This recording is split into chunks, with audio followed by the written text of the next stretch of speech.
Perkenalkan, nama saya Ahmad Nuryansa dengan NIM 44221514. Perkenalkan, nama saya Gita Kayani dengan NIM 44221566. Perkenalkan, nama saya Levi Hidayati Saputri dengan NIM 44221799. Perkenalkan, saya Salsa Naura dengan NIM 44221891. Baik, di sini saya akan menjelaskan apa itu kekerasan. Kekerasan adalah suatu bentuk perbuatan yang menyebabkan cedera atau matinya orang lain atau menyebabkan kerusakan fisik sehingga tergolong sebagai tindakan kriminal. Kekerasan biasanya terjadi ketika individu atau kelompok seringkali mengabaikan norma dan nilai dalam mencapai tujuannya. Beberapa contoh kekerasan itu ada 3, yaitu kekerasan emosional, sosial, dan fisik. Kekerasan emosional adalah jenis kekerasan yang meliputi serangan secara verbal maupun ditampakkan secara tidak langsung lewat perilaku manipulatif. Misalnya meremehkan, merendahkan, mencaci, mengancam, mengintimidasi, sikap posesif yang berlebihan, atau bahkan total mengabaikan Anda. Selanjutnya saya akan menjelaskan tentang kekerasan fisik. Kekerasan fisik yaitu jenis kekerasan yang asal kata. Artinya siapapun dapat melihatnya karena terjadi sentuhan antara korban dan pelaku. Contohnya menginjak, mengejek, meludahi, menonjol, serta melempar-lempar barang.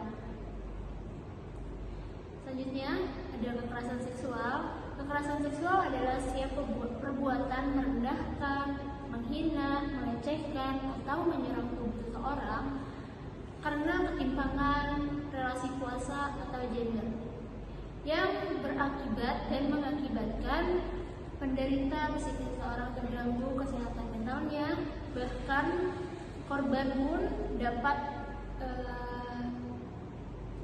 trauma dan hilangnya kesempatan melaksanakan pendidikan dengan aman dan optimal. Selanjutnya kita akan menjelaskan tentang 2 teori, yaitu ada teori normatif dan teori motivasi. Sebelumnya saya akan menjelaskan yang berkaitan dengan teori normatif. Teori normatif menjelaskan perilaku individu dipengaruhi oleh norma-norma sosial yang ada di dalam masyarakat. Dalam kasus ini, kekerasan yang dialami oleh Lesti yang ada di media massa dikaitkan dengan norma kekerasan yang terjadi dalam hubungan kekeluargaannya. Kekerasan dalam media massa tersebut menjadi pola perilaku yang dianggap benar untuk menyelesaikan masalah. Kedua yaitu ada teori motivasi. Teori ini mengungkapkan bahwa paparan jangka panjang yang secara terus-menerus membangun pandangan dan sikap individu terhadap dunia. Dalam kasus ini dikaitkan Lesti mengalami kekerasan oleh suaminya yaitu Rizky Bilar jika kejadian kekerasan tersebut dipublikasikan kepada masyarakat melalui siaran yang ditayangkan televisi tanpa adanya pengawasan orang tua, memungkinkan para penonton televisi yaitu akan menimbulkan persepsi bahwa kekerasan adalah hal yang biasa dalam kehidupan sehari-hari. Korelasi antara teori normatif dan teori motivasi adalah saling memperkuat satu sama lain. Kekerasan yang dialami oleh Lesti diperkuat dengan paparan media massa tentang kekerasan, membangun persepsinya tentang kekerasan dan memperkuat. Nah, selanjutnya yaitu contoh kasus kekerasan dalam rumah tangga yang mau ambil adalah kasus kekerasan dalam rumah tangga yang dilakukan oleh Rizky Bilar terhadap istrinya yaitu Lesti Bilar. Kasus ini terjadi di hari Rabu tanggal 28 September tahun 2022 yang lalu di kediaman Rizky Bilar dan juga Bilar di Cilandak, Jakarta Selatan. Kronologi dari kasus tersebut adalah bermula dari Lesti Kejora ini mengetahui kasus perselingkuhan yang dilakukan oleh suaminya yaitu Rizky Bilar. Karena kasus tersebut,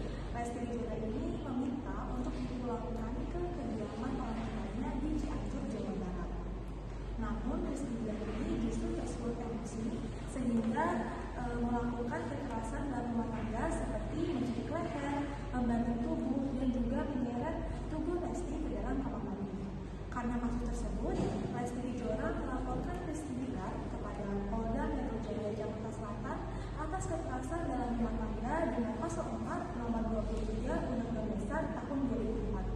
Karena kasus tersebut, Lesti Kejora sempat dirawat di rumah sakit selama 2 minggu karena mengalami luka-luka seperti lebam dan juga pergeseran di bagian tulang leher.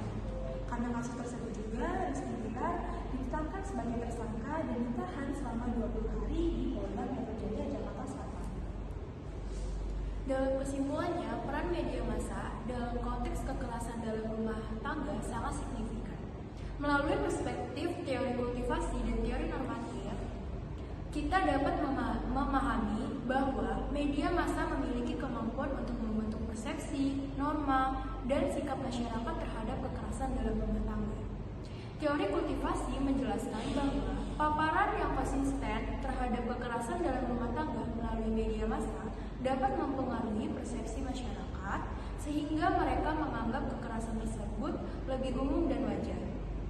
Teori normatif menekankan bahwa media massa dapat membentuk norma sosial terkait kekerasan dalam rumah tangga, baik dengan melegitimasi maupun menentangnya. Baik, sekian presentasi dari kelompok 5. Mohon maaf apabila ada kesalahan kata. Wassalamualaikum warahmatullahi wabarakatuh.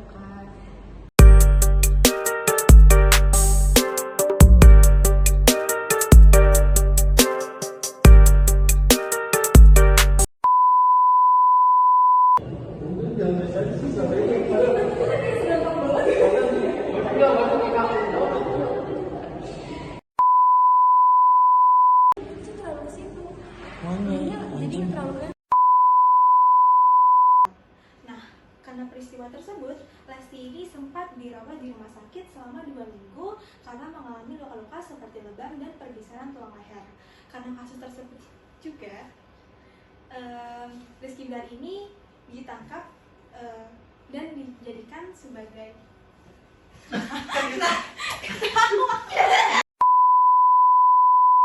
barang, dan lain-lain.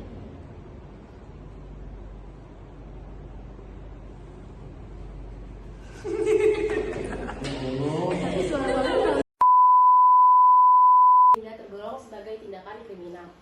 Kekerasan biasanya terjadi ketika individu atau kelompok seringkali mengabaikan norma dan nilai dalam mencapai tujuannya.